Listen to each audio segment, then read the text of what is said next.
Hey everybody, what's up? And welcome back to Movie Cranks, minus my sidekick, and back in my studio. This time reviewing Netflix's The Dirt, starring Douglas Booth, Ewan Ryan, Daniel Webber, and Machine Gun Kelly as Motley Crüe, the notorious 1980s rock band known for living life on the edge and their rock star lifestyle to the maximum degree. Just think Backstreet Boys if everyone in the group was Charlie Sheen. I'm tired of pretending like I'm not bitching a total frickin' rock star from Mars. They also had some major hits along the way. Home Sweet Home, Shout at the Devil, and the strip club classic. But before I get started in this review, do me a favor, hit that subscribe button right here and help us reach 1,000. And check out some of our other reviews if you get the chance. We're going to be checking out Us and Shazam tomorrow, and we're going to have those up as soon as possible. But let's get into it. The Dirt starts well. It started by making me hit the pause button and thinking, do I really want to do this? If you see the beginning, you'll know exactly what I'm talking about. And trust me when I say, seeing is believing. But due to the fact I was a huge fan of Motley Crüe when I was like 11 years old, having mock-up concerts in my friend's basement, ripping up my clothes, trying to look like these guys, let me go ahead and stop and say that again. I ripped up my clothes to try to look like them. My weird, awkward childhood. But because of all of this, I found it necessary to go ahead and press that play button and write it out, and I'm glad I did. I'm not saying The Dirt was a great award-winning film like Bohemian Rhapsody, but it was everything that was missing from Rhapsody. When you were saying, where's all the crazy rock star moments, smashing TVs and burning down hotels? Well, look no further than to The Dirt. I'll say though, this movie is not for kids. Or if you're squeamish or you're a Motley Crüe fan but your wife or girlfriend is a feminist, I wouldn't recommend sitting down on date night to watch this one. You'll probably end up single. Because Netflix goes all out, in-your-face rock star mode with sex, drugs, and rock and roll on the scale of, say, Wolf of Wall Street. There's cocaine, heroin, girlfriends get passed around like popcorn, and Ozzy Osbourne drinks his own piss. Like most films in the genre, the movie starts by showing us the formation of the band by breaking the third wall, something it will do regularly throughout the entire movie, through narration by Douglas Booth, who plays Nikki Sixx. And sometimes, the movie will just stop altogether with a Deadpool moment by, let's say, Tommy Lee, where they'll look right at the camera and just say something about what's going on, or tell you blatantly that this part of the story just isn't true. It's just something they made up because it sounds better than reality.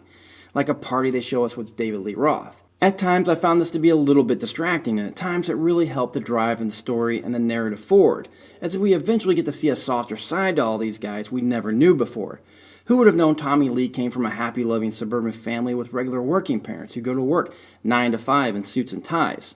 The movie doesn't just tell you the story you already know, like how Vince Neil was jailed for vehicular manslaughter, but it also takes the time to dive into some of the lesser-known details of the band's lives, like Neil's daughter, working your heartstrings and tugging on your emotions. The acting was fair. We've seen a lot of these guys before in supporting roles. Douglas Booth and Daniel Webber, who to me was the most recognizable from The Punisher, firmly carry most of this film as Nikki Sixx and Vince Neil, but I was also pleasantly surprised to see Machine Gun Kelly in the largest role I've seen him undertake to date, bringing some serious charisma to the role of Tommy Lee, something I was not expecting after seeing Captive State last week. Ewan Ryan here, for me, was just kind of there most of the time.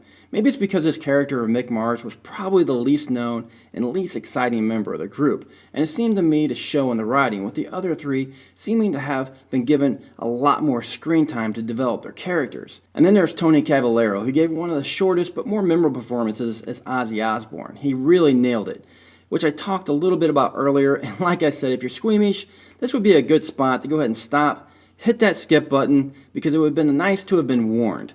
You can thank me later. As far as the visuals are concerned, the cinematography here isn't anything that stands out, but it gets a passable grade. One place visually the movie does stand out though are the stage sets bringing to life large auditoriums and the costuming, replicating all the 80s leather and lace, bringing all the Motley to the Crüe, giving an all more real feel to the environment and the era of this movie. But on a last note, there is a point in this movie where it seems like everything starts to fast forward while they're on tour, a point where I kind of lost track of what was really going on, and the band quickly deteriorates into a downhill spiral, and the whole pacing of the movie just starts bouncing around. That left me feeling like I missed out on something. At the same time, I really didn't need another half hour added to this movie either, so I do understand why the choice was made to make some cuts here. But overall, guys, if you're a fan of raunchy movies and Motley Crue and want a more in-depth, detailed, behind-the-scenes look at their lives, their hardships, their brotherhood, eventual demise and resurrection, or maybe you just want to listen to some good music, The Dirt is a good place to start. I'll give The Dirt a C+. I would have just liked to have seen a few extra scenes added, just to glue the movie together just a little bit better. But anyways, guys, thanks for dropping by. Don't forget to comment and hit that subscribe button on your way out. And until next time, guys, rock on.